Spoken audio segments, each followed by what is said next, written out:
Shorty! Chao Chi! Latsu Tsangza! Hello, lady, we're going for a ride. Oh my god! Oh my god! Oh my god! Oh my god! Is he nuts? You know nuts. He's crazy. Molaram! Prepare to meet Kali in hell!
Ho! Greetings, Bucketheads. Mayvar Tigar. Welcome to a very special bonus episode of the Mando Vision podcast. My name is Tom, Narguy Tom, and thank you so much for checking out this small, independent Star Wars podcast most of the time. Remember, the best way to reach out to us is, of course, via social media. You can find us at Mando_Vision on Twitter and Instagram. Email the show, mandovisiontom@gmail.com. Be sure to like, subscribe, follow, and share the show with all the Mandalorians in your covert. Well, how is everyone doing? Welcome back. The second of our Indiana Jones bonus podcasts is what you're listening to right now. And I'm sure I said it last time. I'm going to say it again. I never really thought that I would do this on the Mandovision podcast. I was, I think at the time, when I started up this podcast, I still had another podcast where I talked about everything else. I talked about Marvel movies and DC and all the movies I grew up with in the 80s. And that was sort of the place for me to talk about things non-Star Wars related. But as life happens, as life changes and evolves and grows, time became more of an issue. And honestly, I started just having more fun doing the Star Wars podcast. So the Tomcast podcast sort of has been, it's not gone forever, but it's sort of been put on the back burner. And again, I never thought we would do this here, but it feels appropriate in a sense to talk about Indiana Jones on a Star Wars podcast because, again, it is the man himself. It is Harrison Ford. And again, I think a lot of the audience for Mandovision is of my generation. And that means that to you, as it is to me, Indiana Jones is probably almost or equally important to your childhood as Star Wars. So, as we get up here and as we are getting ready for the release of the next, probably final Indiana Jones movie, with Harrison Ford at the very least, Dial of Destiny, why not spend a little time looking back on sort of the greatness of this film franchise? I don't know if odds are we're not going to get to cover all the films up to the release date here of Dial of Destiny, but last week we revisited when I did a podcast for the 40th anniversary of Raiders of the Lost Ark, and now we're going to talk about Indiana Jones and the Temple of Doom, the next entry in the series, but not chronologically. But we'll probably end up talking about that at some point during the episode. But this is also a film that has become. It sort of depends on who you are, right? Like, this is a movie that was divisive for a chunk of the audience. By and large, everyone agreed that it was a fine Indiana Jones movie, but it wasn't Raiders of the Lost Ark. And then as we sort of moved into like a more modern period, the movie kind of became under fire for what people consider to be some racial and ethnic insensitivities in the film. And that's always a slippery slope to look at movies that are 40 years old through the lenses of today. But by and large, Indiana Jones fans, I think, have kind of done a 180 on this film. The ones who maybe were more critical of it back in the day now sort of have embraced it as this sort of fun, wild romp that's vastly different from anything else in the series. And that was always, to me as a kid, that was always one of the charms of it, was that it was as Indiana Jones as it could be, right? But it was vastly, well, I shouldn't say vastly different, but they George Lucas, Steven Spielberg, the screenwriters, they all went out of their way to make a very different picture than Raiders of the Lost Ark. They didn't want to tread familiar territory, and it's that is not the way sequels do things nowadays. So it was a pretty audacious move at the time, and again, I think some critics kind of came after the film because it wasn't the same. But I think it's one of those films that sort of has aged fairly nicely, and the people who knew it and liked it have actually brought it closer to their hearts over the years. And maybe that's just my limited interaction with other fans of the film who have told me sort of similar stories of how they liked it, but it wasn't their favorite, and then they revisited it a few years ago, and they're like, oh my gosh, I didn't really realize how great this movie is. Well, I'm here to tell you I thought it was great from the jump. I love this flick. And I'm really excited to talk about it today with you guys. We're going to link up with my brother Mark once again, and this is an all new podcast. We're recording this on June 17th. All right, so this is not like when we did Raiders and it's from 2021. No. This is an all new show, and I'm going to do my best to maintain the Mandovision ethos of me not swearing, which is harder than it sounds. Because if you listen to last week's episode, that Raiders one, I'm just free with the F-bombs. Just, woo, baby. Let them fly. Just let them fly. So, again, I hope you'll stick around. I know we're not talking about Star Wars on this one. This is just a nice little bonus show for all you faithful members of Buckethead Nation. But I'm so glad you're here and supporting the show and kind of indulging with us as we talk about Indiana Jones heading to Dial of Destiny. Again, the final ride for Harrison Ford as Indiana Jones.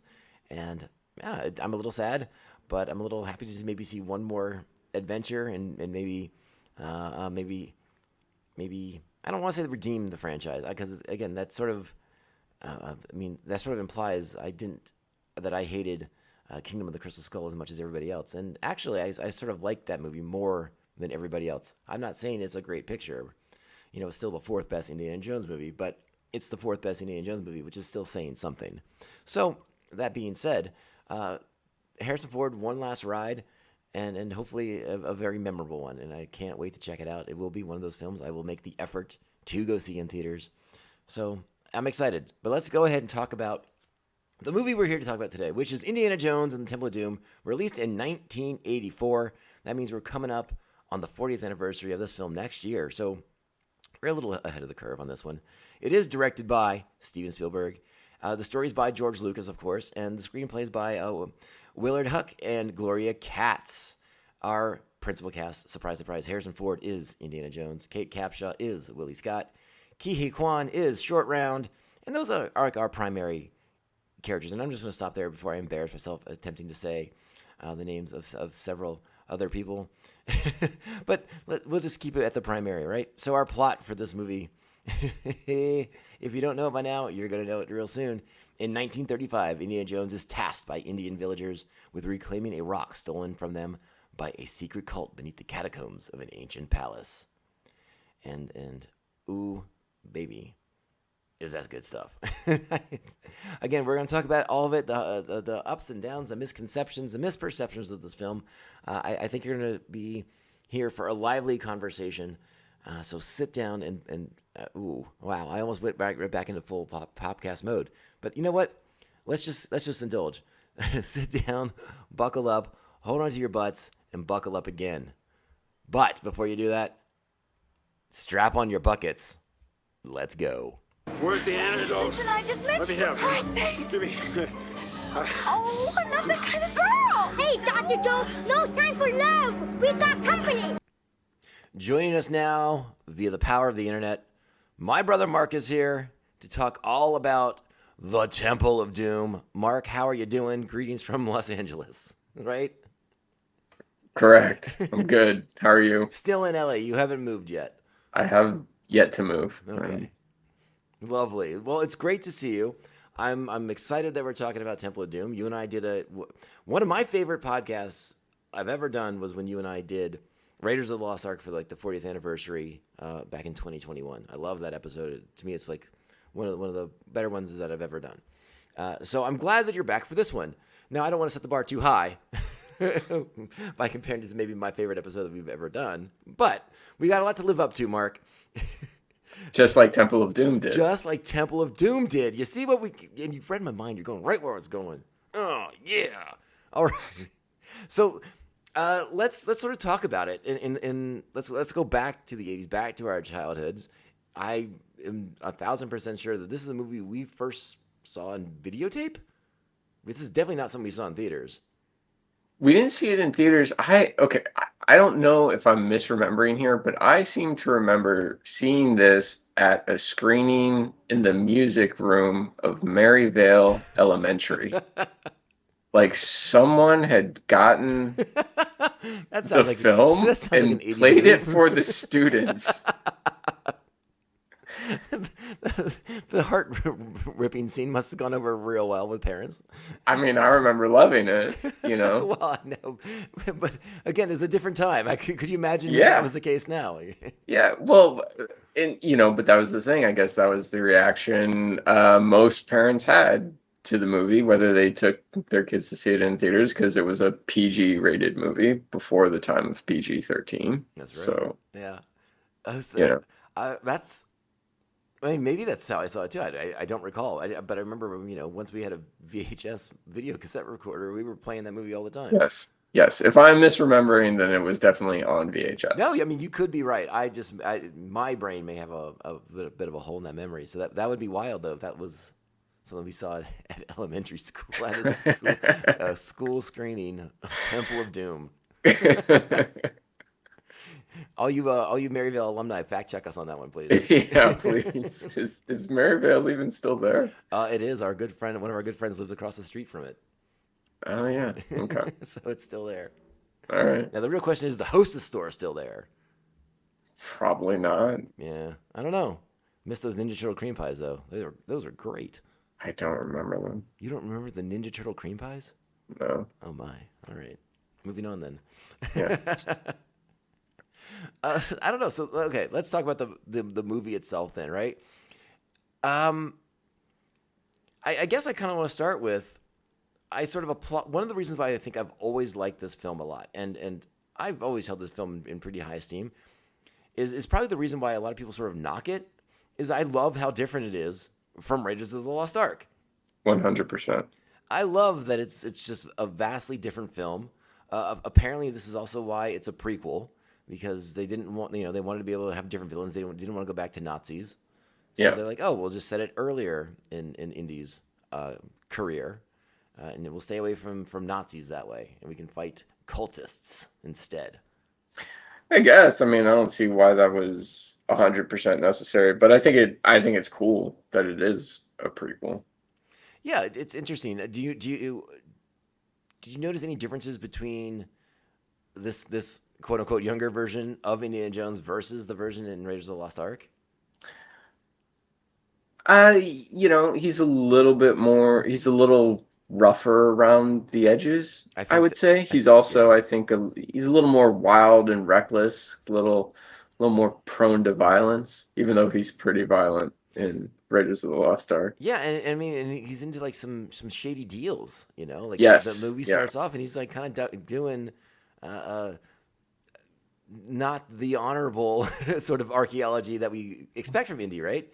He's like a grave robber kind of in the way this movie opens.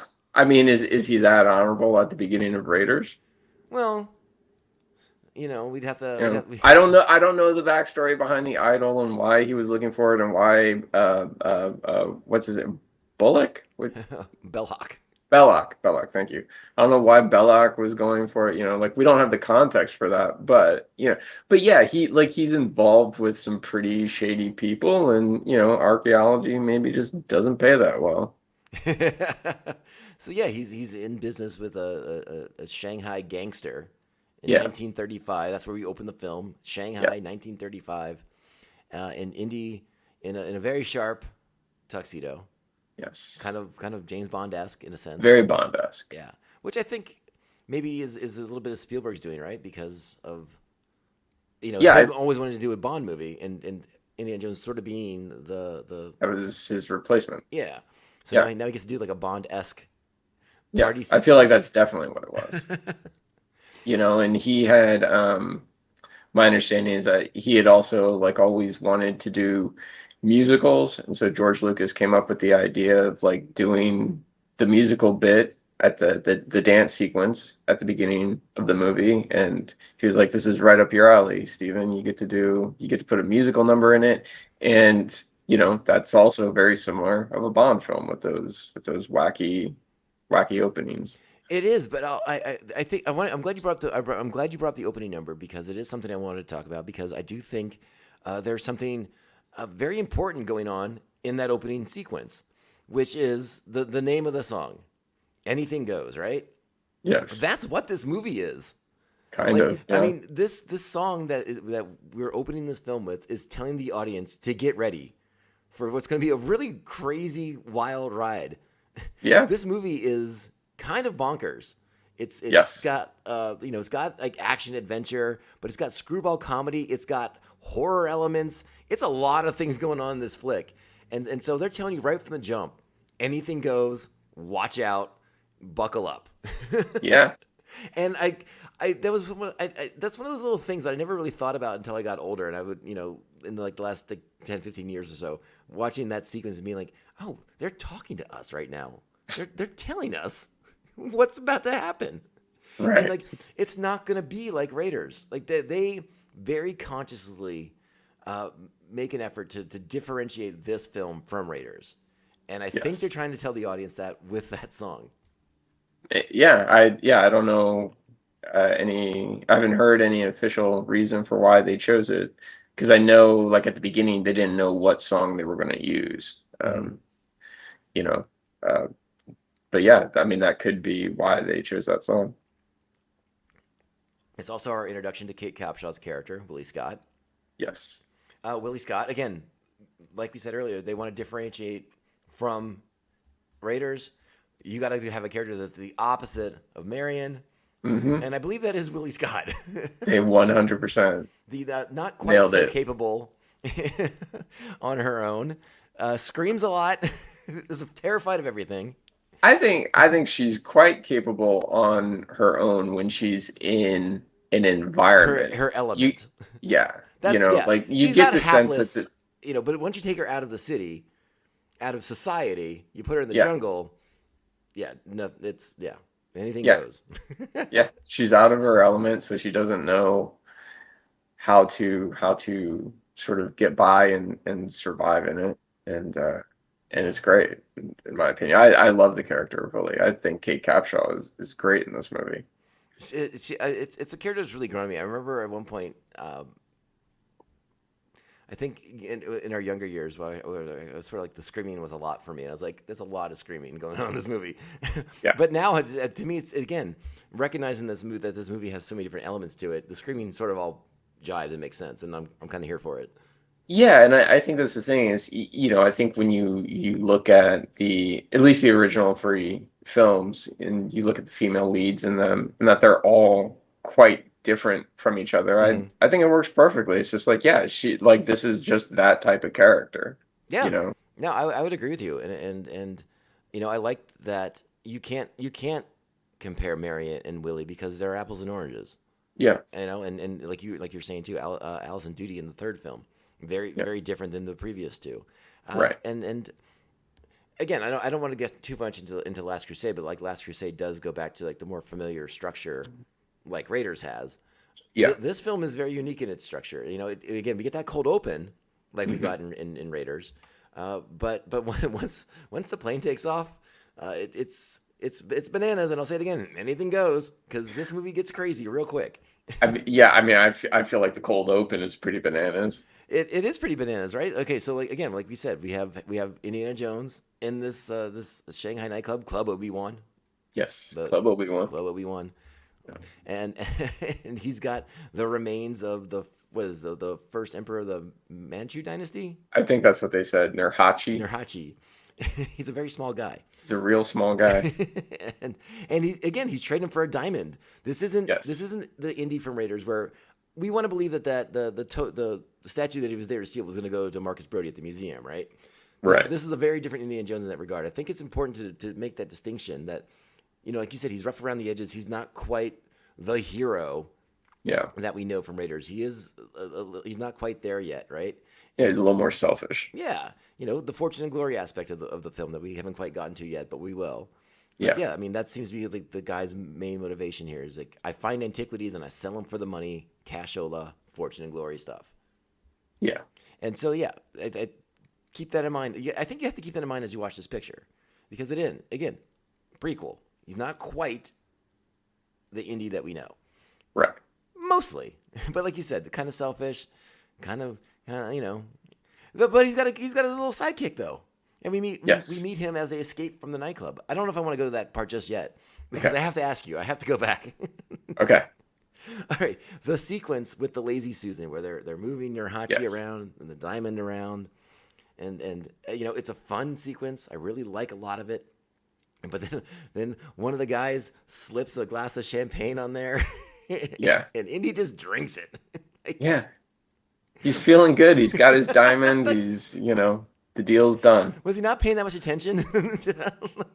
I think he just liked to think that he got these guys up against the wall, sort of negotiation wise, and he thought at the end they would be somewhat honorable, and Yeah, because they had a deal. yeah, and But he's dealing no. with gangsters, and not so Yes. much. Yeah. Yeah, and then we get a great sequence. And again, one of the first sort of moments to differentiate this film from the previous entry is one's poisoned, and the poison works fast, Dr. Jones. And he's got to make his move. His guy's been shot and killed. Yeah. He's kind of there on his own now. Things look bad. And of course, we have the classic trope of the antidote in a vial. Yeah. It's still such an homage to like classic serials. I think we do have to keep that in mind when we watch these movies. Yeah. And that I think is one of the fun elements of it. but Indy, again, things are happening real quick at this point. He's got to turn the tables here. So you just throw a flaming skewer through a guy's chest. Because why not? Yes. Oh, this is not Raiders of the Lost Ark. This is Such a great moment. And again, we're in like the first 5 minutes of this movie. And Absolutely. There's a guy on fire with meat on his chest.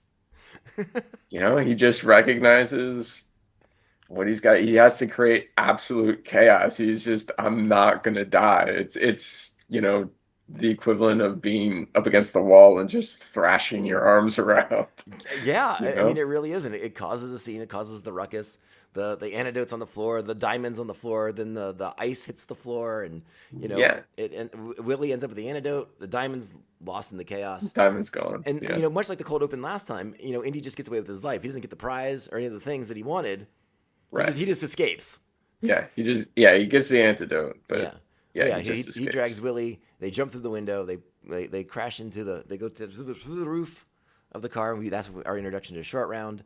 Yeah. And again, we were kids when we watched Indiana Jones. I don't think I'm saying anything outlandish here, but I love Short Round. Short Round's great. I still love that kid so much. Yeah, absolutely. It's so awesome. He's again one of those rare times where the kid in the movie doesn't annoy the crap out of somebody, right? Like Right. who doesn't love Short Round? I don't know. He's iconic.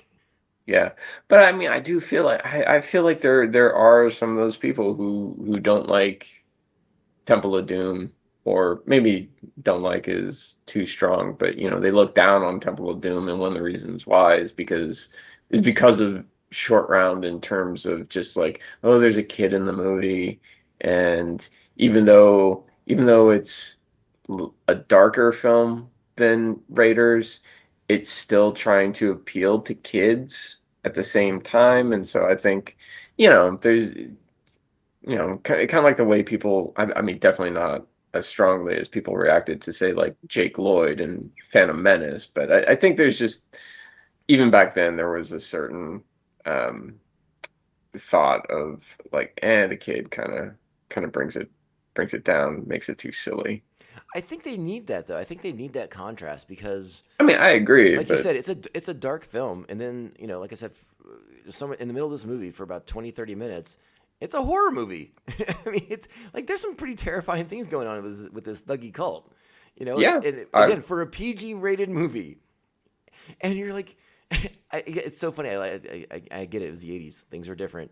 But you're watching this PG rated movie, right? And there's the sequence when after we've just watched a guy have his beating heart pulled from his chest, and he's still alive, and then gets plummeted down into the lava in this giant cavern. I don't know what else to call it. After just seeing all that, Indy sneaks down after the cult's gone away. The ceremony's over. He sneaks down. He's gonna grab the Shankara stones, all right? And you get that shot from like that low POV that looks up, and you kind of see past him, and you see like these little archways around the chamber. Yeah. And it's filleted people. It's Yeah. like skin suits flapping in the wind. Yeah. Like, there are so many messed up elements in this flick, and you're like, where are we? And I love it. I love every second of it. Absolutely. But I love sort of like just kind of hitting those really dark notes because it's horror is not exactly one of those genres that Spielberg spent a lot of time in, but No. he does it well when he decides to include like the little things, right? Those little nods, those little elements to it. Like he does it really, really well. Yeah. I mean, it's one of the things that I love about the movie is I like it. It's very much a horror film. Yeah, and again, I think that's why you need to contrast that with a character like Short Round in the picture. Like, you don't want the audience to go too far in one direction. It's the same reason you have Gizmo in Gremlins. Yeah. Yeah. Yeah, if you're gonna have a movie like that, you got to have like the cute and cuddly here too. And Yeah, you have to like there has to be like the heart, like the pie in that time traveling movie. Yes, exactly. Yeah, and Indiana's relationship with Short Round is really a nice element to the flick.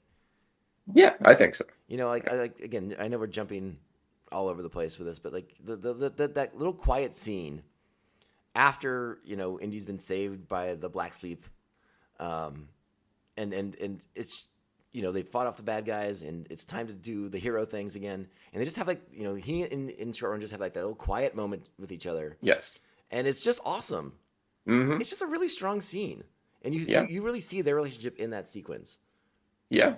And you get like those little tastes of it throughout the movie. I also like the sequence at night in the jungle when they're playing cards. When they're playing cards, Great sequence between the two characters while Willie's running around screaming at every creature she finds. Yes. Especially when you find out Short Round's been cheating at cards the entire time. Yeah. I mean, the whole thing's great. I love the relationship between the two characters, which again I think most of us out there who enjoy this picture do, and that's why we all resonated so strongly when we saw the picture of them reunited. Last year at Star Wars Celebration or whatever it was. Right. So yeah, it's pretty wild. I got dogs fighting behind me. Sorry. Oh, okay.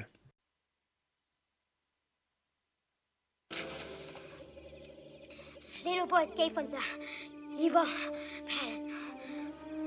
Many other children still there. What we do, Dr. Jones?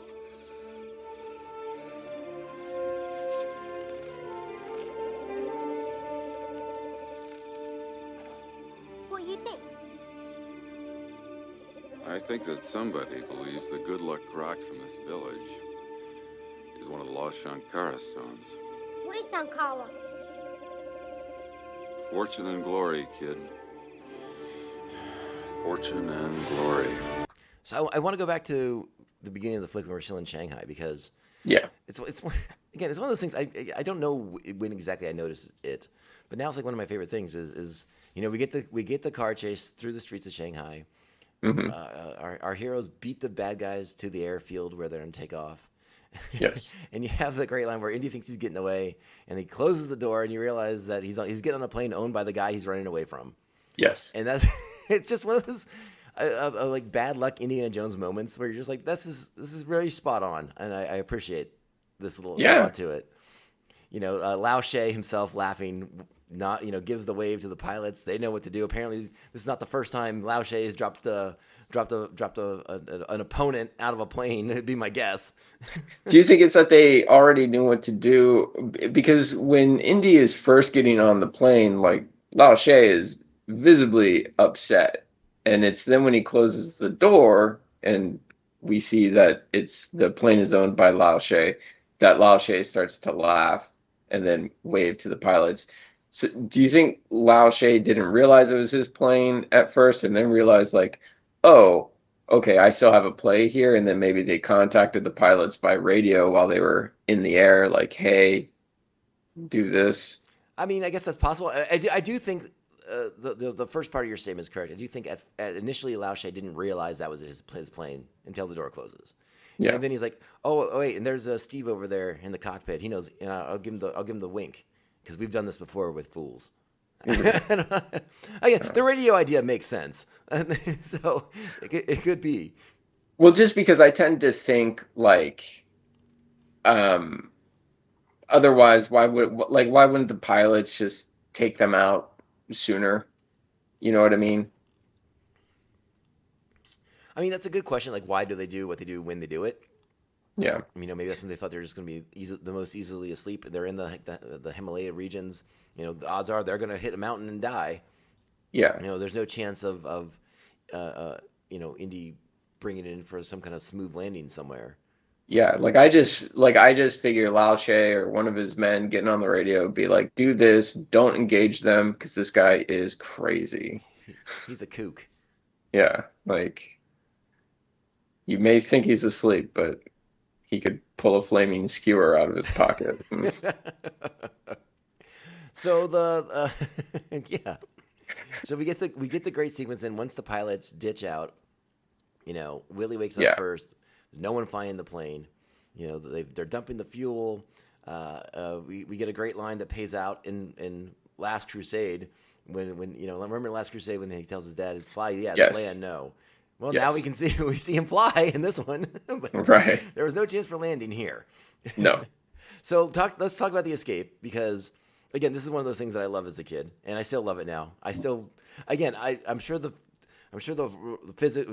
laws of physics don't agree with anything that happens in the sequence, but I still want to believe that if I had a raft, you could jump out of an airplane. I could jump out of an airplane and be okay. It's low altitude. They didn't fall that far. No, it wasn't that far. Just a couple hundred feet, probably. Like, what's the worst that could happen? No problem. No problem. There have been skydivers who've jumped out of planes and lived. It's not a big deal. And I don't want to hear some BS from somebody who's like, oh, they did this on Mythbusters and they proved it couldn't do it. I don't care. Anything can happen, because anything goes, Mark. That's right. Anything goes. That's right. And then your raft will act as a snow nut. Yes. So I can't, every time I watch this sequence, and I should note for the record here that I watch this film constantly, especially now that it's streaming everywhere. Yeah. This is something that began maybe 5, 6, 7 years ago, whatever, whenever that Paramount Network launched. And it felt like every weekend they would play all 3 Indiana Jones movies all weekend long, and I would just sit there and watch them and then have to deal with commercials. And then Paramount Plus came along, and I'm fortunate enough to have that access to that right now, and that was on there forever. And I would just put those on the weekends at night when I was like, oh, I'm going to stay up and watch some Indiana Jones action, and then and now it's over on Disney Plus, and it's like I have Indiana Jones nonstop happening. I watch these flicks the first 3. I will say it's the first 3. I've not indulged in Kingdom of the Crystal Skull recently. Nor should you. But I rotate between Raiders, Temple, and Last Crusade constantly. So every time we get to this sequence, and again, it's a sequence I've seen a million times, I cannot help but think of our snow nuts from our childhood, our inflatable snow nuts for the winter, going down the hill in the Civic Center in Rockville, Maryland. and you went off a cliff that one time. Right into the creek. Yes. So you lived it. That's why I believe in the raft out of the airplane so badly.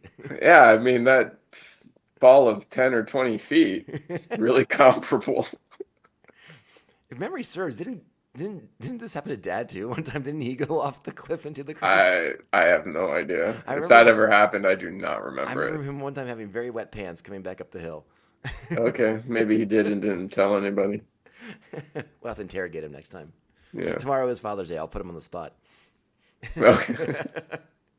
But yeah, so yeah, I watched that scene and I do think of our snows and I always chide myself. I'm like, why did I ever get rid of those? Those were Yeah, I don't awesome. know. Why did we They ever were switch to great. plastic sleds? They sucked. Yeah.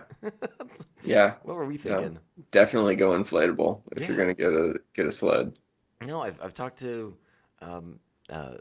my wife many times about when we go to Mammoth, we should spend a day renting inner tubes because it's so Yeah. much fun.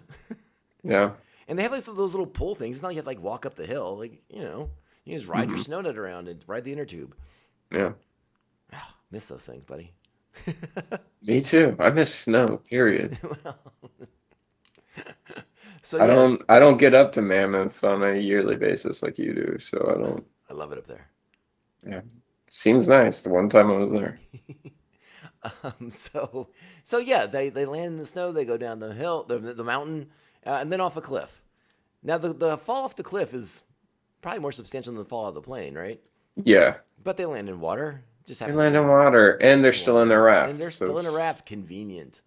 Yeah, Perfect. which was inflated the entire The time of the entire fall. time. And I don't want to hear like, oh, I totally would have tipped over. Don't want to hear it. Not here for that argument. Get out of here. Maybe, maybe not. Maybe not. The weight. If it might have tipped been over, just it would have right. it just would have been like a parachute at that point. Just hang Just up and hold do on life. to it. You know, it's just like shut your mouth, haters. So yeah, then we end up in a river. We don't know where you are. The adrenaline's out of the system. They're all crashed out, and that's when they find the nice village elder. And they find out they're in India. Yeah, they drift quite a ways. Well, I mean that map did show them in the general vicinity, but yeah, it looks like they were in Yeah. that river for quite some time. Yeah, yeah. I feel like that's the impression we're supposed to get. Yeah, my geography isn't stellar on that, but I mean, the map kind of kept us in the ballpark. Yeah. Oh, actually, it's funny since I brought up Mammoth. Apparently, that mountain scene is actually in Mammoth. Oh, okay. If That's you- cool. Yeah, if you look at the production locations, Mammoth Mountain and a couple of other places in California are parts of various sequences. Okay. This is back in the day when apparently you would just like, go to Mammoth for a day and shoot a bunch of B-roll or whatever. I mean, There's a million filming locations, but the bulk of the production's in Sri Lanka, in case anybody's wondering. yes. But I was looking at that last night and I was like, oh, that was Mammoth? Okay. Yeah, so yeah, they're actually in Mammoth for that little bit. All right. That's cool. Yeah. Any hoot. back to the film. Let's go to the village. Short Round tells us bad news coming. And that's exactly what happens because we get to this village and it is not in great shape. The Right. life has left the village. It's just a lot of old people. There's no children running around. Go ahead, talk me through the sequence here. How did you react to seeing all this? What was your? I don't know. Just you talk for a little bit. You go. All right. I mean, I love this sequence. Kind of like what you said. They set it up great, sort of purely visually. They get there. All the vegetation is dead or dying. There's sort of no wildlife around. There's no children. It's just these sad, sort of adults and older people. And this is when we get sort of the mystery, spooky, supernatural element introduction, similar to the scene in Raiders when they're talking to the government agents about the Ark of the Covenant. And that the Sri Lankan the Sri Lankan actor who plays the village elder he's great in delivering his lines in English, which apparently he did not speak a word of. Yeah, I'd heard that too.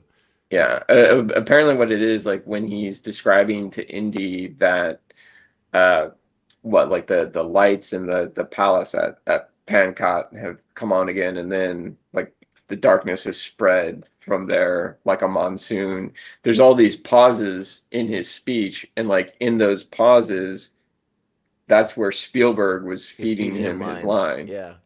Yeah, and it's so funny that it's like such a practical reason for those pauses to be there, but I feel like they work so well to convey the sort of the terror that the villagers feel because of what's happening. It's like these awesome dramatic pauses that had that actor actually spoken English, we might not have gotten. No, and like you said, it sets up like the supernatural elements. Talking about the power of the magic rocks of the Shankara stones, Shankar Stones, yeah. and but we also get introduced to like the first like horror element of the film, which is that these people came in the middle of the night, burned their village, and stole their children. Yes. I mean, that's a lot. There's a Yeah. lot to unpack from that. You're like, whoa, what kind of people are we dealing with here? Yeah. Like good. I don't want to compare the Thuggies to the Nazis, but like the Thuggies, they ain't messing around. Well, I mean, but that's the thing. Is it really all that? Is it really all that different? It's this death cult Yeah. that is, enslaving people, and with machinations of world domination. The black sleep of the Kali for everyone. Yeah. So it's one of those things where it's an interesting movie because like yes, it's trying to be different from Raiders of the Lost Ark, but it still also has all of the same things, just in a different vehicle In a very for different it. tone. Yeah. So this is a good place to ask this question, because this is kind of the question I've been trying to figure out how to phrase this, how to get into this with you. Okay. I think we're at a good entry point right now, All right. because the village elders, they're talking about. This is when we also get into the notion of Shiva delivering them to the village, delivering Indy to the village. The Yes. idea of Indiana Jones, who we can all accept from Raiders to this movie, kind of like the pulp hero, right? Yeah. Now all of a sudden, I love this idea of Indiana Jones, the prophesized hero, right? Like it's a fun juxtaposition from the last film, Mhm. and it goes kind of against everything that Indiana Jones thinks he believes, right? Right. I want to know sort of where do you land on this movie? I mean, we see these supernatural elements in play throughout this film. Does Shiva bring Indy to the village? What do you think, Mark? Sure. Are there larger powers at play in this movie? I mean, why? I mean, why not? God melted Nazis' faces in the next installment. To say that like there isn't a supernatural element to Indiana Jones is like you're not watching these movies. Yeah, But it's obviously left ambiguous. You of don't course. have to believe it if you don't want to. I honestly I never even really kind of thought about it in terms of whether or not I think he's like a prophesized hero in this. But I can see the argument for and I can see it against, and but given that there is such a strong supernatural element to the story, yeah, maybe. Yeah, I think it's one of those fun elements that I've really been like over like the last couple of years. I sort of just like really chew on that aspect of it a lot, because it's fun. It's just one of those, like you said, it's ambiguous, so it's kind of fun to just think about and kind of go back and forth with like the different things. And I love sort of looking at it from just different perspectives, specifically like Indy's, because Indy's not the guy who thinks he's the hero, right? Like he's just an everyman, right? He's like the everyman just doing what he does, Yeah. and he thinks he's doing the right thing more often than not.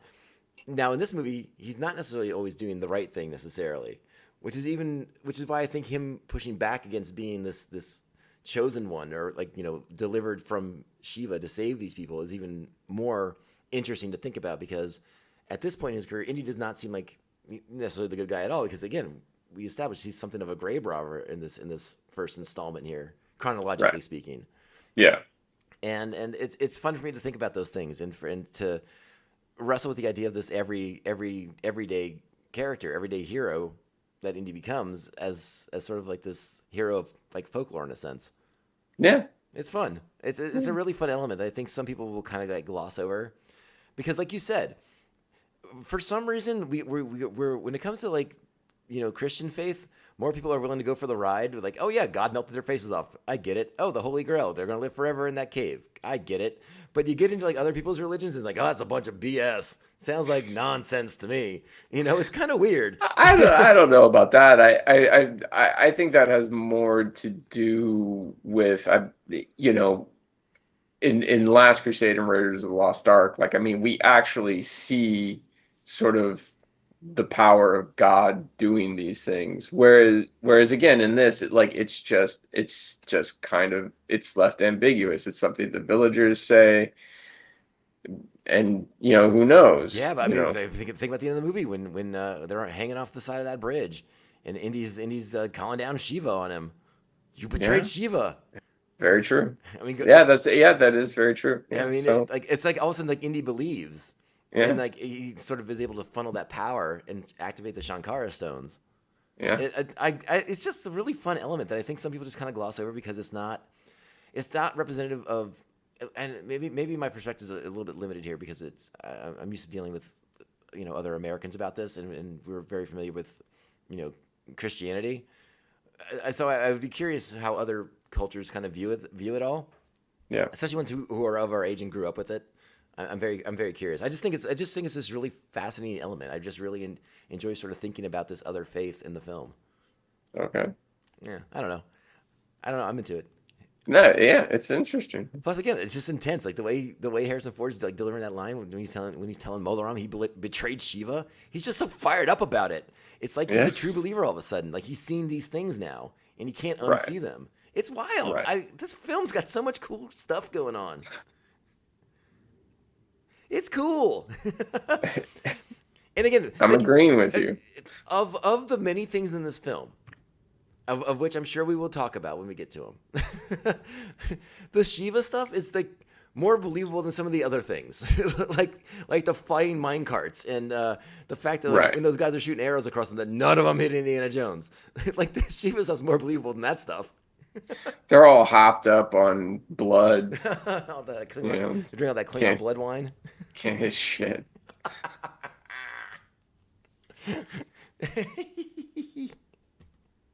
All right, so then we get our jungle sequence. I don't really have a lot more to say about that. We already sort of touched on some of the pivotal parts of it. Should we just get to the palace? Should we just get to Pankot Palace? Sure. Yeah, I mean, I guess we should, maybe point out, because you wanted to talk about the fortune and glory aspect. Oh, is there that, you go. Yeah, that's sort of his motivation. You're right. That's sort of what spurs him on, is like he believes these Shankara stones are going to get him fortune and glory.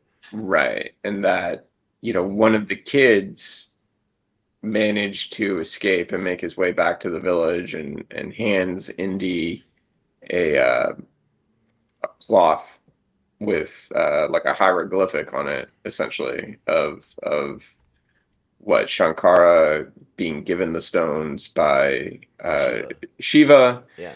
And yeah, that's what convinces Indy to go on the journey. Yeah, so like he's not even doing it for like noble reasons, and I think we get reminded of that again. I think it's important to point out Indiana Jones is very different. I shouldn't say very different, but he's different than the Raiders version of himself, and we are reminded of that when we get to Pankot, and we're introduced to Chetar Lal, the guy who greets them, and they talk about I forget what country he was in. Was it Honduras? I think he said Honduras, yeah. Yeah, where Indiana Jones, there was an incident in Honduras, and someone there was going to... Now, Law thinks it was cut off his head, but the implication it was going to be something else, another body part that was probably more precious to a man. Yes. So again, we're still establishing the fact that like Indiana Jones is not Raiders Indy yet. He's not there, and like maybe this is the journey that he needs to go on to get to be that guy. Yeah. I think that's sort of what we're saying with this film overall, especially by the end of it and the choices that he makes at the end of this film. Yeah. So again, it's sort of another underrated aspect of the flick is sort of the arc that Indiana Jones goes on from where he starts to where he finishes.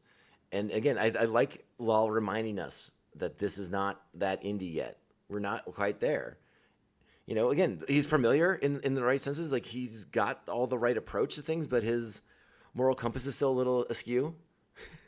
Flexible. Flexible, yeah. You know, Yeah. and again, like you said, he doesn't go on this quest because he thinks he's going to be able to save these people. He's going on this quest because he thinks he's going to get rich. So Right. it is important to remember that. I'm glad you brought that up because that is a key element to this picture. Yeah. I mean, he thinks he's going to get rich, and that's why he's doing it. But I think there's definitely the human aspect of the character that, the plight of this village also, Right, I think, is appealing to him as well. Well, okay, so let me ask you this though. But do you think at this point, having gone no further, not getting into the catacombs, do you think Indy's plan here is to get the Shankar stones and screw this village? I'm going to be rich. It's weird. I don't know. It might be. Yeah, I don't know either. Yeah, I haven't like really landed on a definitive answer yet. Mostly because I think I believe in Indiana Jones as the good guy. But it's hard to sort of know exactly where he's going to land on things Right. before he goes through what he goes through.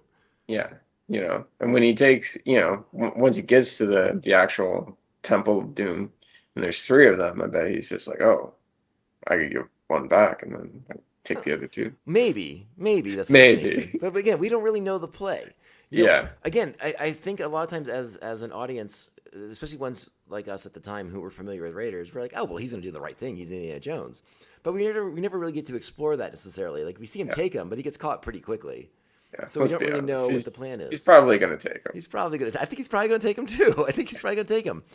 But the moment, again, I know we're skipping ahead, but the moment where Indy sort of changes is when he sees what's happening to those kids.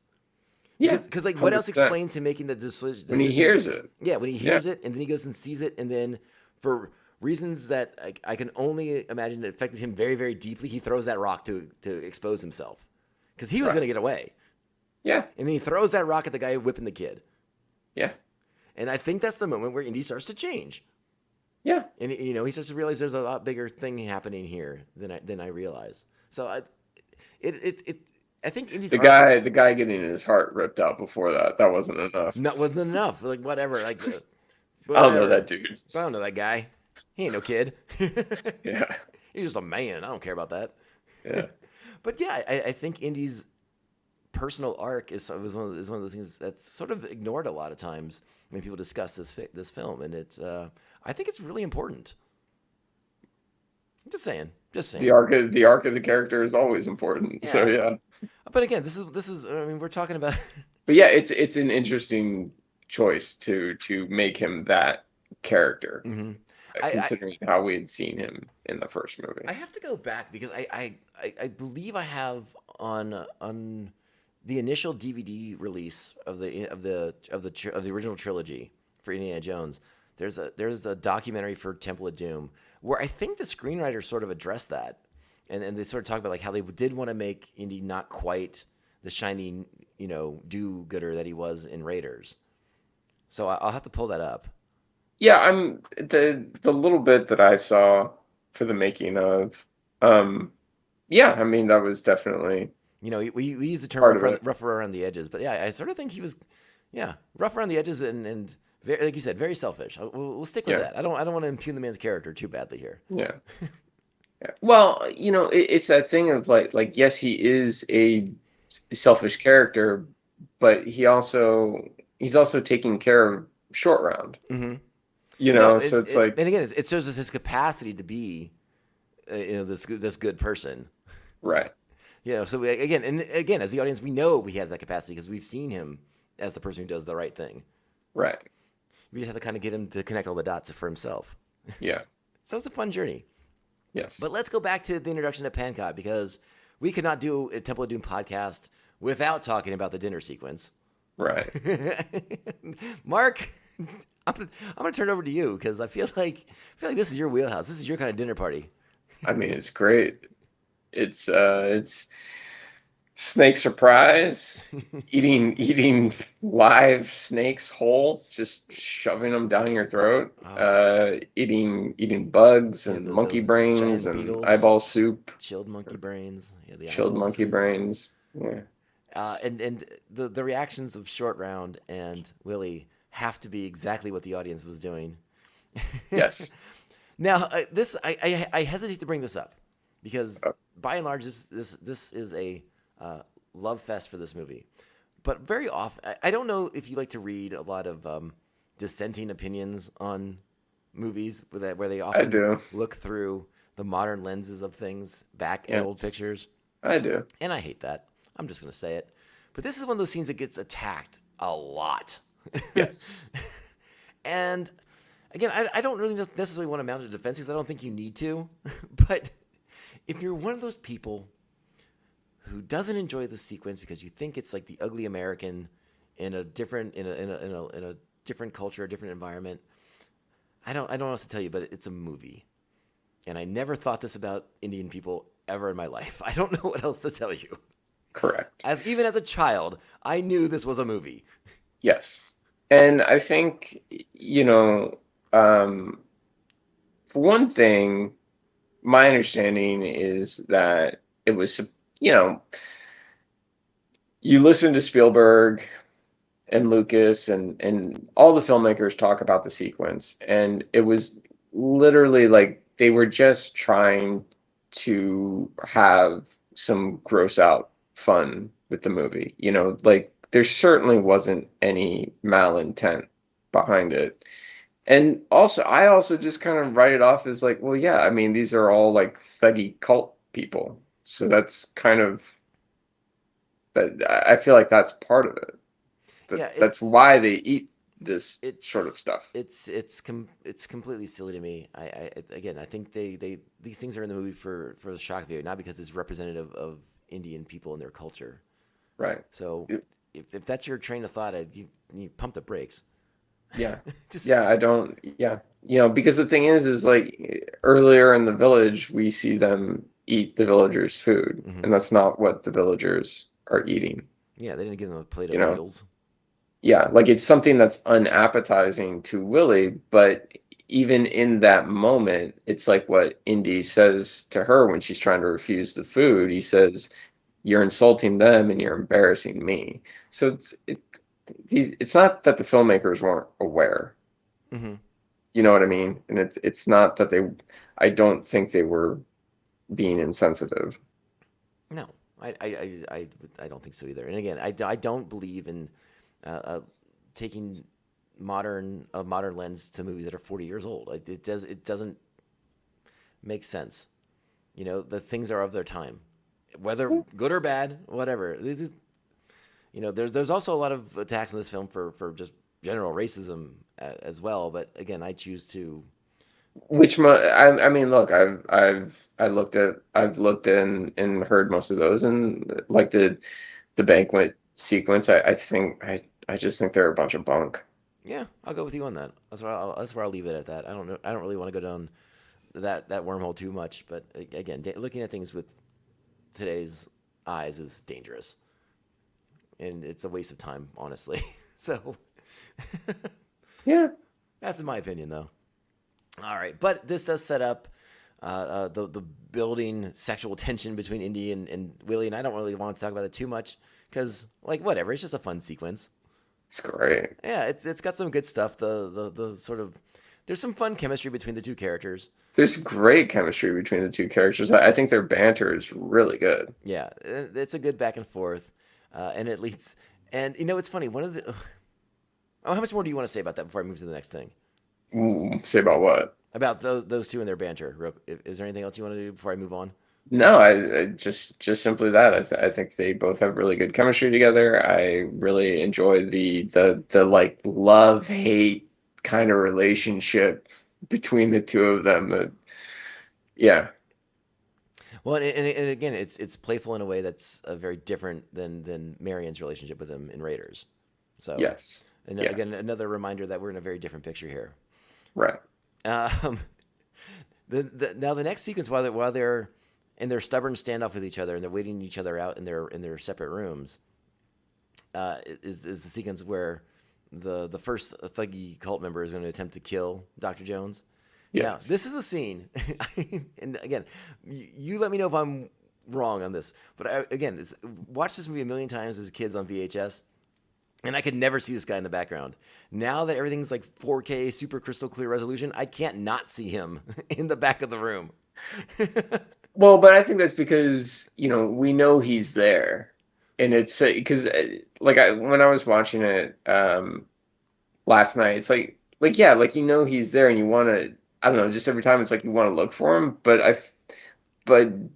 genuinely, like, I still watch it, and I think to myself, like, they did a really good job. They do of hiding him back there, and that if you don't know he's there, unless your eye just happened to glance at that side of the screen while you were watching the movie in theaters, I don't think you would have noticed him. Yeah, I think this is one of those things where like technology has just kind of made it a little bit easier to spot him if you're looking for him. If you're looking for him, which I do every time now, and again, I think it's just gotten easier because the technology's just made it so much clearer that he's back there. But I remember a million times, watching the video VHS copies or watching it on TV, and the background was just dark. You knew there was some kind of mural back there. But you couldn't really pick anything out of it. So when he comes out of the shadows, it's very cool. Yeah, and it's still very effective now. But it's just one of those little moments, and I love the sequence. And again, another reminder, this is a little bit of a darker picture because that guy's death is like not good. It's great. World's most powerful ceiling fan. Yeah, it's like, man, they must have like really put some bolts in that sucker up in the ceiling. Well, just that and a strong motor. Right? Yeah, gruesome though. Yeah. And it happens right there in front of Short Round's eyes. Yeah. It's like, that kid is so scarred. He's seen so much. Hey, those kids back in the 30s, they were more resilient. What are you going to say? Do you think after this adventure, like, Short Round broke away from Indy and was just, like, he was just horribly, horribly disturbed by everything that had happened to him, and he just blames Indiana Jones for making him mentally disturbed? No, I think after this movie, Indy buys him that elephant, and they join the circus. Sounds horrible. That elephant became Short Round's best friend. He said so. He did say they were best friends, yeah. So Short Round and that elephant join the circus, and they go from town to town bringing happiness to children everywhere. Maybe him and the Maharaji become best friends. I don't know about that. There's some history there now. The Maharaji, you like that little boy? You a big fan of him? I mean, it's ridiculous. I mean, it's so funny because, like, again, we talked about Short Round being like this kid actor that we're all sort of like, yeah, no, Short Round's great. The Maharaja, get him out of here. He's one of those annoying kids. You're just like, I can't wait to see him get beat down by well, yeah, but I think that's because of the character. It's not because of the kid. I wasn't trying to attack the child actor. I wasn't trying to attack him. Okay, all right. But I love how before seeing him, Willie is trying to marry him. Everyone's looking for fortune and glory, Mark. Everyone's looking for fortune and glory. You just got to get it how you can get it. Get it. Yeah. That's right. Yeah. Well, this leads us to the discovery of the catacombs. Of course, it's in Willie's room, and it's a fun exchange between the two as she thinks he's there for her, and he's looking for more assassins, and then eventually stumbles across the passageway. And this leads us down into the catacombs to the Temple of Doom itself. Yes. We get all like the great cereal, not cereal like the breakfast kind, but I mean like cereals. Like all those action adventure Alan Quatermain kind of moments, right? Like you get the guys hidden in the wall, you get booby traps, and you get death traps, and you get all the things. Like, this is sort of the hallmark of like this genre, and it all happens here in like the next bunch of minutes, right? Yeah. You get the Chamber of Bugs, where it sounds like you're stepping on fortune cookies, the whole thing. And again, to this day, the bug scene creeps me the F out. Oh yeah, it's disgusting. Yeah, it's so much worse than like snakes and stuff like that. Yeah, I remember being a kid and having some issues with the dinner sequence, right? No. Like that's mellowed over time for me. I'm like, whatever. The bug scene is still a lot for me to process. I'm just like, I would be freaking out. Yeah, I wouldn't say it's a lot for me to process, but like, yeah, it does. It like makes your skin crawl, and I don't know what the hell that bug is that's on Oh, Willie's hand. the giant At like one, stick bug or whatever it is. This thing is yeah, it's something. scary. It's just like, what is that? It looks like a baby dinosaur. It's terrifying. So, yeah, it's something. Oh my Yeah. gosh. No, and what's the story on that? Like I think Kate Capshaw had to take like a bunch of sedatives or something because she couldn't film the scene otherwise. Yeah, she said she took a sedative so that she could pull through. I would have taken all the Which sedatives and hope I died so I didn't have to film it. which I mean, good for her for taking those sedatives and still being able to give such a lively performance. And the sequence where she has to put her hand in like the most bug infested looking thing ever. And Yes, it's so great. much. And again, this is when Indy and Short Round are in the death trap. Short Round is activated. He closed the door and then he activated the crushing spikes of death. The spike chamber. And the whole sequence where Indy's yelling for help, the we are going to die, all that stuff Yes. is just gold. It's incredible. So much good stuff. And then possibly my favorite thing in the movie is once the door opens and Willie comes running in, the look on Indiana Jones's face, the absolute disgust that she was about to let them die because of a bunch of bugs, cracks me up every time. Yeah, Harrison Ford is on fire in this movie. He just says so much without saying anything. yeah. I mean, he loves the character, and it shows. And then Willie immediately reactivates the death trap. Yes. So they cannot go back at this point. This is it. Like this is the character's sort of the point Point of of no no return. return. Yeah, like Yeah. there's no going back now. They are in the Temple of Doom, and that is the movie. Like Yes. we are here for the next bunch of terrible, horrifying things. Yeah, And this is when we get to see the first sequence, the thuggy ceremony, the guy getting his heart pulled out, all this stuff. The stones are mine! You betrayed Shiva. तुम शिवा के विश्वास करते हो? You betrayed Shiva! तुम शिवा के विश्वास करते हो? विश्वास करते, you betrayed Shiva! विश्वास करते, विश्वास करते! विश्वास करते! विश्वास करते! विश्वास करते!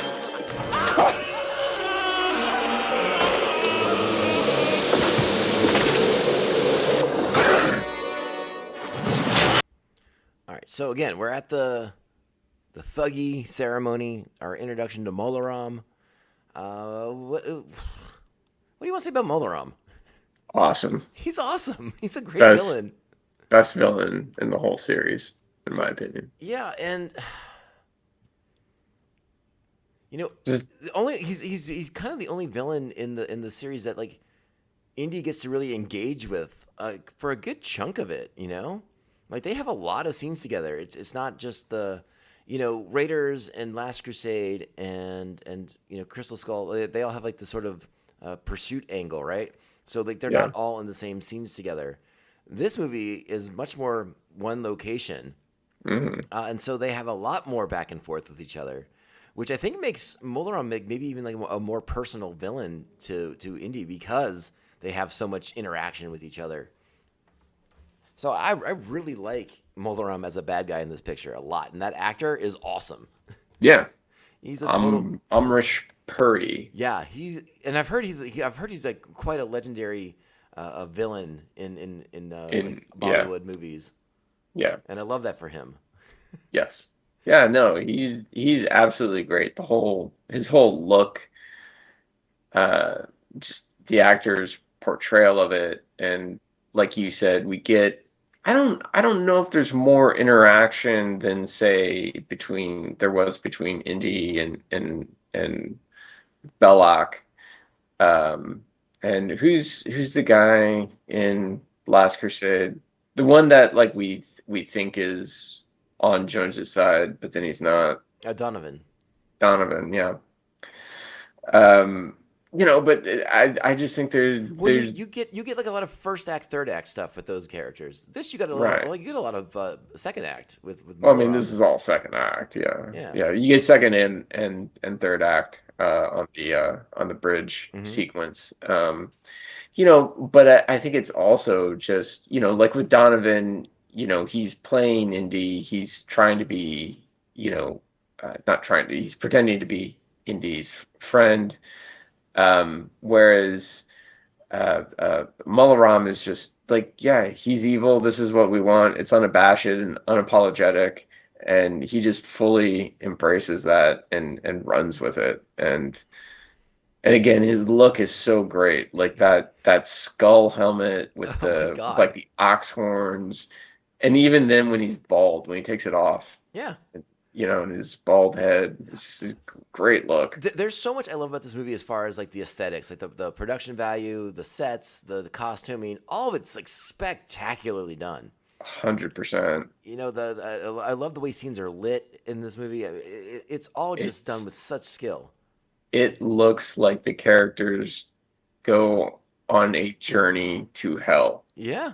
and I think it's so awesome because of It's it. it's super epic in that sense. And uh, for Molaram in particular, I think one of the reasons why I think he's such a great villain for Indy, particularly as we sort of alluded to already, that Indy's on he doesn't know it, but he's on like a bit of a journey of self discovery here to find out who he really is, and Hmm. to have a character like Molaram who is so just dead set evil and wrong in everything that he Yeah, does is like sort of like this interesting just sort of provides like an interesting mirror for Indy to look at himself in, and the choices that he makes and how it affects people and things like that. When Molarms sure. before they give Indy the Black Death of the Kali, and he's kind of like laying out the thuggies' plans. You get the great line from Indy, the what a vivid imagination you have. You get all that great stuff, but I think it's important for Indy to come up against a character like this who is so staunchly on one side of the spectrum, and it Right, sort of makes him have to figure out where he's going to stand against this person. right. Yeah.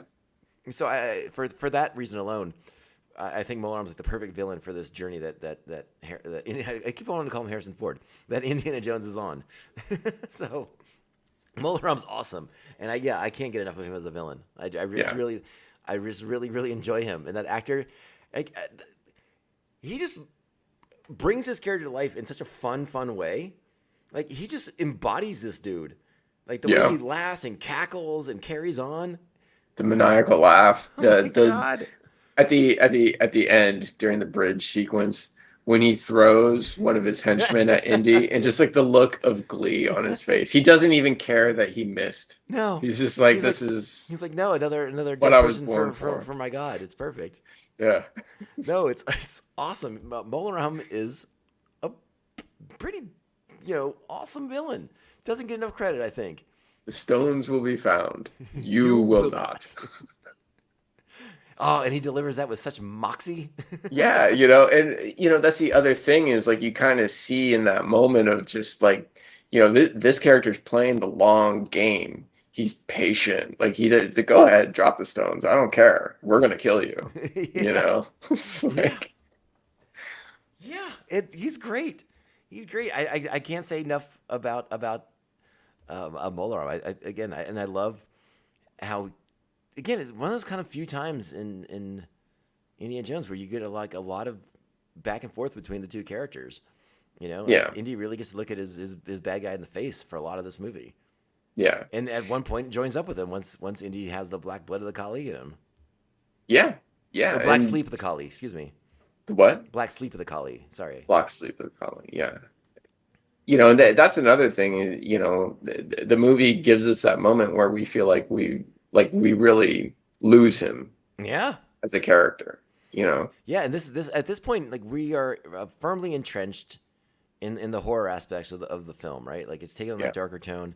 I know we sort of talked about it already, but like we should just reiterate that after that thuggy ceremony, that's when Indy goes down, gets the stones, but that's when he also Yeah. hears the kids screaming.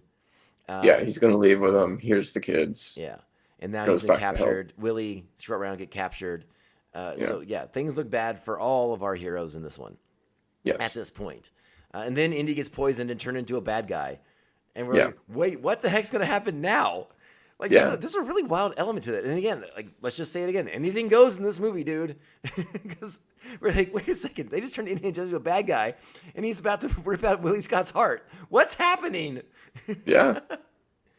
And, of course, it's up to Short Round, because Short Round is actually the heart of this movie. Yes. To bring Indy back out of the black sleep by burning him. Hit that torch on the right on the belly.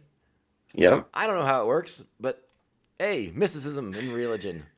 Sure. It's the shock of it, I don't know. Yeah, it's a really terrifying sequence. I mean, again, like the way Harrison Ford plays it as he's under this spell. Yeah. And Willie's being strapped into this giant mechanism that's going to lower her to the boiling lava down below. I mean, at a certain point, you got to be like, what movie am I watching? Yeah. Like, what's happening right now? Yeah, and it's great. Like, it's not even just like a vat of lava. It's like a vortex of It's lava. a Like, it's swirling swirling. vortex. You're just like, this is a gateway to another dimension, to a hell dimension, and like hell is slowly creeping out and has infected the land. And, it's just, there's just so much to it that you can read into it and interpret and have fun with. Yeah, and another thing about the fire waking up Indy, and it also wakes up the Maharaji at the end. My whole thought behind it was that wouldn't necessarily work on everybody, but only on, like, say, strong-minded or strong-willed individuals. Yeah, 'cause, I mean, I sort of wondered about that. I wasn't sure if we would talk about it necessarily, because I mean, it feels like so many.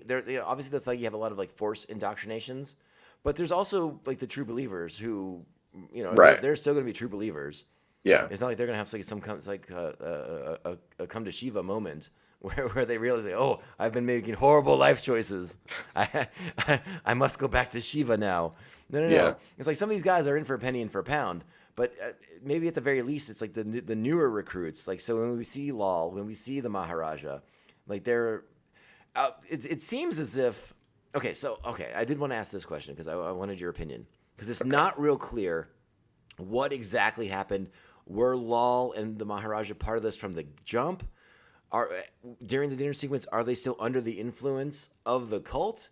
Or does the cult sort of stage a bit of a palace coup once Indy comes into the temple and they just sort of bring the Maharaja and Lal in? Like, what's your sort of take on this? I feel like they're all in on it from the beginning. They've all taken the blood, and that's it. See, I feel like at the very least, like Lal and the Maharaja were like puppets of the cult. Like they're sort of like the public face. They were being fueled by the diamonds they would recover in the mines. Because remember that, like, Molaram talks about that. Like the kids are there, they're mining for stones that fuel their operation. Right. And like so the Maharaja and Lal are sort of like the public face of the Thuggee. Yeah. Meanwhile, below all this stuff's going on. So The front. yeah, the front. And so while I don't know if Lal and the Maharaja are under the Thuggee's influence by like the black sleep of Kali necessarily, they're in on it, right? They gotta be in on it. They're in on it, but I mean, they definitely. But I feel like they have to be, because otherwise, like, once Short Round burns the Maharaja, why would he then help him? If he was already consciously helping the Thuggee, you know what I mean? Like, if it wasn't just the influence. Well, again, maybe the kid even more so is more of a puppet. He doesn't really even know. Maybe Lal and Molaram recruited this kid, just like, hey, you just want to be a Maharaja? We'll give you some fancy clothes and a bunch of bling to wear. I mean, that's kind of what. Yeah, I mean, he may not exactly have known the extent of what he was agreeing to. There's a lot of backstory that we could get out of this film. Sure. That we don't know. That would be interesting to find out about at some point, but I don't really know if that'll ever happen. So. Yeah. So a lot of questions will go unanswered, but I sort of wanted to hear what your take was on that. Okay. So yeah, I guess, okay, we covered the ceremony. We got the big fight once. Hold on. Short Round escapes. He's in the mine with the kids, and he's working to free himself because he has to go save Dr. Jones. Right. And that's what he does. And we get like the fun moment with him in the ladder, knocking that guy off, swinging across, going up the rope. That's fun. That's good stuff. And there's like a little moment, if my memory serves, there's like a little moment when he's like smiles at us, and I'm like, okay, we're getting back into an Indiana Jones movie here any second now. And then once he burns Indy with the fire and Indy comes back, and then Indy gives us the wink, Yeah. that's when we're back into an Indiana Jones movie. You know, Yes. John Williams' score kicks in, and it's time to punch some thuggy dudes in the face. Right. Or in Short Round's face, kick him in the face. Or at least the midsection, because he's so tiny. Right. I don't want to say it's a criticism, but listen, if Willie Scott's in that contraption and she's going up and down in that little lava thing, like the 42 times that she does, Yes. that's a metal contraption. Yes. That'd be very bad burns. She's going to have very bad burns. Very bad burns. But let's also just talk about the fact that the guy that gets dipped into the lava before her, like He like exploded. yeah, but that contraption Yeah, would have melted too. wouldn't even be Yeah. around anymore. Yeah, it would have melted. So yeah, whatever. You know, some of these things just have to go with. Hey, anything goes. You just go, Yeah. and just go on the ride. We're on a ride together. It's all good. It's not just lava; it's a vortex. It's a vortex. He just went So down. it's different. Maybe you're right. Maybe it is different. Maybe it's just like a boiling, rolling vortex of like orange crush. Tasty. I don't melt your face. So again, we already talked about it, but once they beat up those guys at the ceremony and everyone's off the stage, Molaram has made his escape because we have another a secret exit. You know, a great trope of the genre. Yeah. We get that quiet moment between Short Round and Indy, and we're all back together. We're having a good time. Short Round hands him his stuff, and Willie's like, "Now it's time to get out of here." And Indy just gives out the line. He just gives it. He's like, "Yeah, all of us." Yep. And then this is like now we have Indiana Jones as we know him in Raiders. Right. This is like the transformation is complete now. The black blood of the collie's out of him, and he knows what's next, and he knows who he is and who he has to be moving forward. Yeah. And this is when, in my opinion, I love this next sequence / shot so much. Like, I think this is Spielberg at his finest. This is John Williams at his finest. The way the scoring is done on this, I love insanely well. But you go into the mines now. The kids are in there. You got the slave drivers whipping them. And you just see Indy in the shadows. And the way the mine cart slowly lights him up. And he's just standing there with his fists clenched. And he's like, it's on. And the music is awesome. Yeah. John Williams' score in this picture is insanely underrated from the jump. It's so good. Yeah, but it really kicks in here. It's when you're like, you really feel it, and you get like the little goosebumps, the little goose flesh comes on your skin because you're like, oh, here we go, it's on.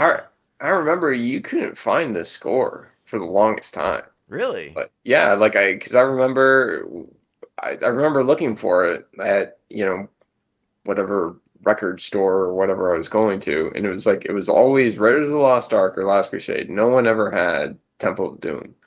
But you can get it on Spotify or whatever now, and it's awesome. And like the chant of the thuggy cult, it's all just so good. The music, the themes that are specific to this film are really strong. Like the stuff in the mines, the stuff in the palace, the catacombs, all that stuff is awesome. Yeah, it really sets like this dark, bleak tone, and I couldn't get enough of it. Yeah. Did you ever find that a physical copy of that soundtrack? I think it's been like they've reissued it since then, but I mean I haven't bought it just because I pay for Spotify. So. I know. Part of you kind of wants to get a physical copy of it though. That'd be fun. Yeah, I should do that. Yeah. I don't know. Anyways, that's for a later time. But yes. Again, now we get into an Indiana Jones movie, right? Like it's time to punch thuggies in the face. We're freeing kids. We're breaking this whole place apart, and we're all getting out of here. And it's great. It's a really great sequence. And I don't know. Maybe I'm an old softy now, but I can't help but smile as like he and Willie and Short Round have the keys, and they're letting all these kids free, and the kids are running through the palace, and they're stomping on the table, and I love it. It gets me fired up, man. Yeah, it's all good stuff. I will say, like, I think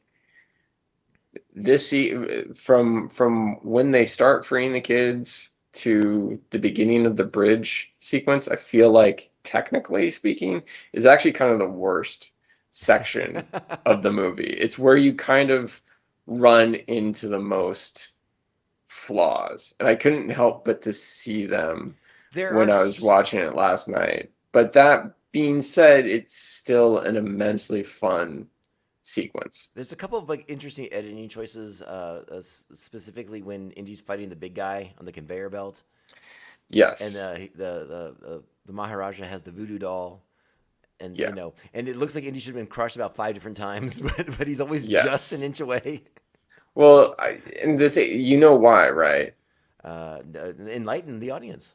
Well, so the And no, I don't know either. So tell us. I think the reason for that is because Harrison Ford had herniated his back, and but the production had to continue. So Spielberg continued with the shooting, and they shot that scene basically 2 times, and they shot it the first time with all the wide shots with the stunt double for Indy, Rick Anderson. Rick Anderson, that sounds right. Yeah. They shot all the wides with him, and then once Harrison Ford was back in acting shape, they just kind of plugged in all the close-ups and stuff. And I think that's why that sequence looks like that. But yeah, that is one of the things that I'm kind of talking about. It's like ugh, that editing is just not. It's not as tight as you want it to be. Yeah, sure. like, you know, and it's the same actor who played the big Nazi. Big Nazi. I was gonna say, yeah. Yeah, it's fun they kind of get to fight each other again. Yeah, and so it's very clearly they want that sequence again. They're giving that to us a second time. They want to make it bigger and better. And it's just kind of unfortunate that happened to Harrison Ford, because, like, yeah, we do get those little flaws in there that I think kind of take the audience out of it a little bit. Yeah, well, and like, didn't in Raiders he had like malaria or something too? Like, I don't remember that. Malaria, like diphtheria or something like that. That's why the sequence. Oh yeah. That's why the sequence was with the gun instead of a big like whip and sword fight like it was supposed to be. Right. Yeah. Because Harrison Ford had to go poo. Yeah, and I mean, that was like to Raiders' benefit. They came up with a fun, creative solution for that. Unfortunately, I think it was to the detriment of Temple. Yeah, I mean, again, you wish that would be like tightened up a little bit in the editing process.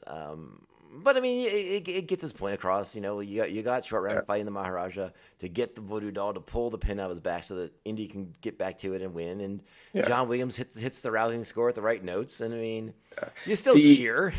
the spike chamber scene also suffers from the same thing. It looks like they should have died about 5 times. Yeah, you're probably right. I think with that one, I'm willing to be a little bit more indulgent. But yeah, it does feel like those scenes when they're cutting back and forth and it seems like death is imminent do take out a little bit longer than maybe they should. Yeah, for sure. It's also like the spikes in Army of Darkness. Same thing. Yeah. You know what, Mark? Anything goes. Anything goes. Anything goes. All right.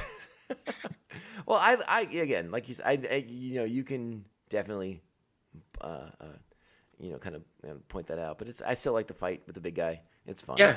I mean, he gets crushed by a rock crusher, and we get a big blood smear. Yeah. It should be a bigger blood smear though. But his acting when he's going into the crusher is really great. Yeah, I like that guy. He's fun. Yeah. And then this leads us to, we punch some guys, we shoot some guys, we swing off of a giant I don't even know what that is, like ropey thing, and end up in a minecart. Oh yeah, it was like it was a rope that was holding a bucket. Like a bucket, yeah. Yeah, and he just swings across, gets in the minecart, and then we get the video game sequence. Yeah, it is funny that I just want to mention that sequence where Indy's swinging from the rope. There are 2 distinct shots And in one of them, it's very obvious when it's not Harrison Ford, because Yeah. the guy has a much stronger grip on that rope versus the like I'm hanging on for dear life Harrison Ford version. Yeah, I mean, again, it's just that thing of like Harrison Ford is one of those actors. He likes to do as much of his own stunts as he can, and the shooting had to continue, But again, unfortunately, but without him. it's one of those like kind of like goofs that I just look past. I'm just having too much fun at that point. At this stage of the movie, if you're not in for a penny in for a pound, then what are you doing here? Yeah, Like, yeah, hey, come on. But yeah, this launches us into the mine cart sequence, yes, which I know as a kids we loved. Now you can look at it and be like, all right, like, it's sort of flawed and a little chunky, quirky, weird, but it's still fun. it's a lot of fun. I think you have to remember when it was made. Like they didn't have CG and whatnot. It was shot on a soundstage. Soundstage, green screen, all that stuff. Well, no green screen. Was it blue screen back then? I don't think there was any blue screen. I think it was all set. Yeah, maybe. Okay, I'll Yeah. take your word for it. I think so. I don't. Maybe there was a combination. Well, no, it wouldn't have been. It would have been matte. It would have been a matte painting. There's definitely matte painting at play. Yeah, yeah. So I don't think there's any blue screen, but you know, Regardless, we don't go into the technical aspects of it yeah, yeah, necessarily. yeah. But and yeah, there are definitely, again, there's just kind of some flawed logic in there, like. When he's like, left the brake, get back on the brake. Well, and that's fine because that's Indy being our flawed hero, making mistakes and stuff like that. But I mean how, like, they throw that log in front of one of the mine carts, Right. and then the log hits a rock, and that causes that mine cart to fly off the flip it, yeah. rails. But it's still kind of it's laying on its side on the rails, and then another mine cart comes through and hits Crashes. that cart. That doesn't derail that cart. Right. You know what I mean? It's like they just kind of say, okay. Yeah, I sort of wondered about. Over the years, I sort of wondered if they're trying to say like that second minecart had so much velocity that it didn't matter. I think so. I think that's what they're going for. Whether, again, the physics, I don't know if that's what would happen. Probably not, but. At least this movie tries to believe in physics, unlike a Fast and the Furious movie, which just willfully ignores the laws of gravity. Yeah. I guess I haven't seen They too at least many of try those to make movies, these. but They're at least trying to make this plausible, I suppose. But again, like you said, it's sort of they're stretching it. there's a bit of this minecart sequence that feels like it was something like we're gonna do this thing and then we're gonna build it at Universal Studios. Yeah. Which I think there was actually there a thing, was a wasn't ride at some point. it? Yeah, I'm sure of it. There had to be, right? Like Yeah. it was very roller coaster inspired, which were a big thing in the '80s. Yeah. So, whether it's needed or not, like I'm not gonna knock the scene. It's fun. I enjoy it. I like it when they have to when Indy has to, put his foot on the brake and do the whole thing with his foot catching fire. Meantime, Molaram is gonna flood the tunnels. It's a lot of water. It's I a like how the great- water doesn't follow down the one secondary shaft. We do what you do. And again, flaws, right? Yeah. Because it's kind of one of those things of like, that's a simple fix. Why no one thought of that? It's kind of one, but yeah, at the end of the day, you kind of just have to go with it. It's like, I wish they It had does feel like a fixed little that, bit at this but point, like the script has a lot of like, okay, we need this to happen and we need to get the characters here because we need to get to this setup. Because I was trying, and again, I don't know if I'm being just willfully forgetful or not, but I was trying to remember. I was like, when did they set up they had to go to the bridge? They come out of the chamber and they're on the rock and he's just like, meet me at the bridge, and it's like, wait, did we ever talk about going to a bridge before? no. So it's just kind of one of those things. They just had to get the characters to this point. He saw it. He saw it in the distance. I guess that's where I'm going with it. And again, Yeah. like, it is what it is. It's fun, and it gets us to the bridge sequence itself, but not before we get a little bit of an homage to what's coming up in Raiders, and the two guys with the swords come out, but Indy doesn't have his gun with him, Right. so he just has thrown away. Yes. Well, no, he does punch him in the face, but then the other guys show up, and then he runs away. Yeah, I mean, we get a little bit, I think, of What was supposed to be the this- whip sequence. Yeah, because and so one of the other things that I noticed is, like, during that sequence, like, Indiana Jones whips the one guy's hand, and he whips the sword out of his hand. And that sword, if you watch it, it just flies over the side of the cliff.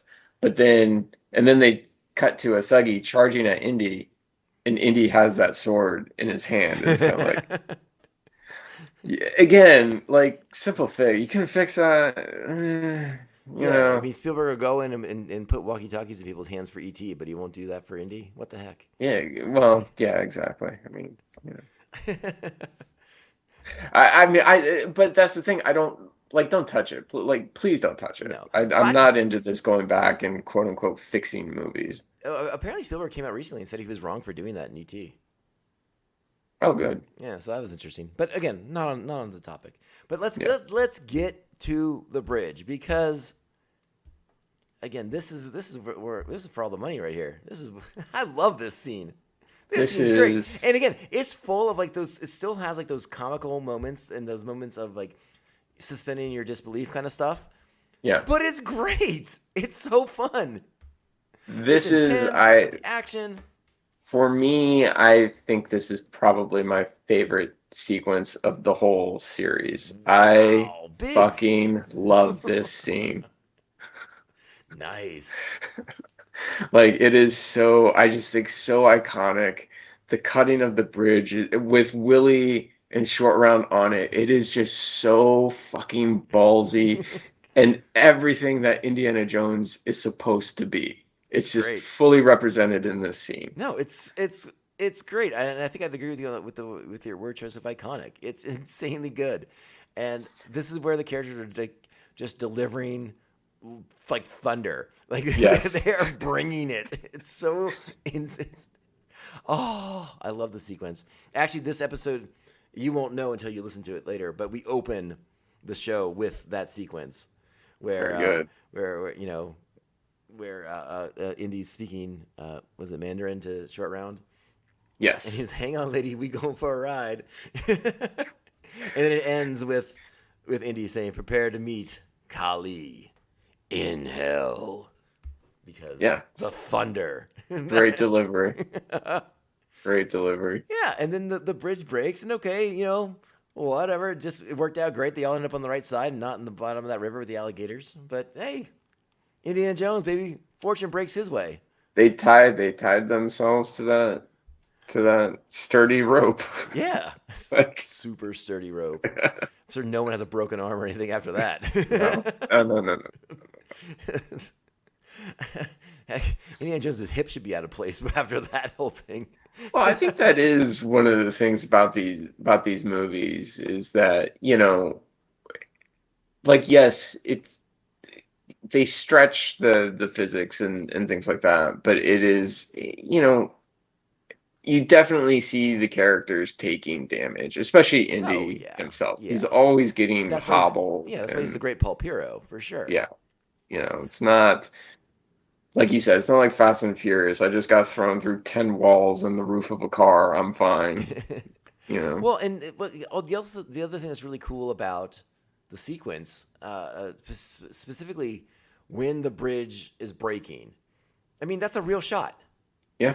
It's they did like the big long wide shot, and it looks awesome. Yeah, they covered it with, I think, 8 cameras, and it's one of those things like they had one take to do it. Mm-hmm.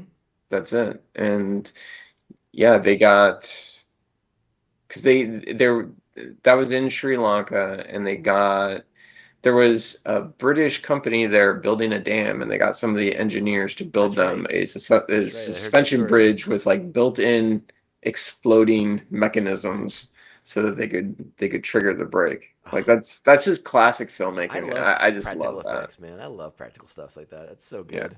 Yeah, it's a great shot, and it's one of those things to like you probably won't see anyone film anything like that ever again. No. And it leads to we talked a little bit about the fun sequence, Mulder throwing his guys down, trying to knock Indy off the bridge. Yeah. But again, I don't want to. I feel like I'm sort of shortchanging the standoff on the bridge, but it's incredible. The whole thing with Mulder, I mean, you gave the line earlier, drop the stones, we'll find them, Yeah. we'll find they'll be found, you you will won't. not. Yeah. Yeah. Like all that And stuff. it's also It also, it's that callback to the first act. It's the exchange with Lao She again, Yeah, it really is. and and what does Indiana Jones do when his back is to the wall? He just creates mayhem. Like, that's how we're gonna get out of this. Yeah. It's the only way. Yeah, like there's no way out. I'll make a way out. Don't worry. Yeah, exactly. Yeah, so we get the exchange between them, and then, again, it comes down to the final moment between Molaram, Indy hanging onto the rungs, fighting for the Shankara stones, and again, this is the moment where like Indy now believes, like he's seen enough. He I wouldn't say he's a true believer, but he evokes the name Shiva, gets the Shankaras going. Like all these things happen. The magic, the mysticism, the supernatural elements you talked about earlier, back in play in an Indiana Jones film, and vital to the conclusion of it, just like in Raiders is. Or Right. that was not a good sentence, but just like in Raiders, and and yeah, I mean it hits those notes. It's just a different religion this time around. Right. And we get to sequence the British again. We won't go into imperialism, but the British show up to shoot down the thuggy on the other side of the ravine. Yeah. And, Why were they there? Oh. well, the Maharaja was with him, so he must have summoned them, right? The Maharaja's there, so he must have summoned them at some point. Oh, the British? Yeah. Okay. I didn't notice the Maharaja Yeah, the there. Maharaja runs out with Okay. them as we see them coming down. The Maharaja's with them, and then we come across with Willie and Short Round in the foreground. Okay. All right. So I didn't notice the Maharaja there. it's- Okay, good. That makes more sense because I was Yeah. just like, I guess they were just on patrol in the right area. Yeah. No, Maharaja's in the scene, and then the British come over the other side. They surround the last of the thuggies, and then but where's Indy? Is Indy still on the bridge? We don't know. We're just gonna stand here and wait and see if he climbs up. And he does. And guess what? He's got Yep. himself a Shankara stone. He's got one of the stones.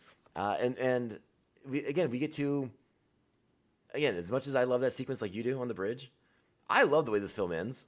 I love the shot of them coming back into the village. The village is now green with life. People Yes. they're farming. They're doing their thing. They're living their lives. Indy, Willie, Short Round come up the little hill into the village. They have the stone in their hands, and then the kids come out, and the parents just lose it. It's this is wonderful, rousing, emotional sequence. Where, Yep. like, if you're not dead inside, you probably really like this scene. Yeah, it's really great. It's really great. There's just so much like what feels like genuine emotion happening on the screen as these families are being reunited, all because of this guy who didn't believe any of this stuff. But when he left to go to the palace, he just thought he's gonna make $1 million off of finding a Shankara stone. But now he believes. Right. He saves these people. He knows who he is now. He's the good guy. Sorry. Watch out, Nazis. I'm coming for you next. Yeah. And it just has a great resolution. Just a great classic feel-good, happy ending. Yeah. This movie ends insanely well. Yeah. And Gets again, the girl, John Williams gives her the kiss. killing it on the score. Yeah. It doesn't. This movie is so insanely underrated, and wrongly maligned by people who are short-sighted and dumb. I agree. This movie's great. Yep. Again, there's silly elements. There might be some things you bump up against, but how are you not having a good time with this? Yeah. I told you when we talked about doing this that, probably if I had to choose one, I would probably pick this one as my favorite. Like I love it. I'll point out the flaws in it. I'm not saying that there aren't any, but I think it is such an entertaining thrill ride. Like it's just so good. Yeah, I'm not quite sure I'm willing to agree with you 100,000% on that, but Temple of Doom is, it's very, very beloved to me. I only have one Indiana Jones poster in my collection, and it's Temple of Doom. It's this one. Yeah. And it's not even like the main poster. Right. It was like, I think it was like the teaser poster that came out in like late 83 or whatever. That says like if adventure has a name, it's Indiana Jones. Yes. And I love that poster. It's insanely good. It's Drew Struzan, so it's amazing. Yeah, and I mean it's basically that shot that you were talking about. Yeah. And he's holding the machete in the doorway of the temple, and it's awesome. It's an iconic poster, and that shot in the mind is iconic too. The way that again, going back to the way they lit these things, the way that sequence plays out. This movie has it all. again, I believe it's unfairly maligned and is not appreciated by enough people. So go if you're one of those people, go back and revisit this movie. It's great. How are you not having a good time with this flick? Yeah. Epic movie. And again, I watch it far too often. I go back to this one a lot because there's a lot here. But kind of really, I really just watch it mostly for entertainment purposes. But on those nights where I'm really feeling it and I'm kind of like getting into like some of the things they're trying to talk about, like when I'm contemplating, is Shiva really manipulating, events to get Indiana Jones to this location?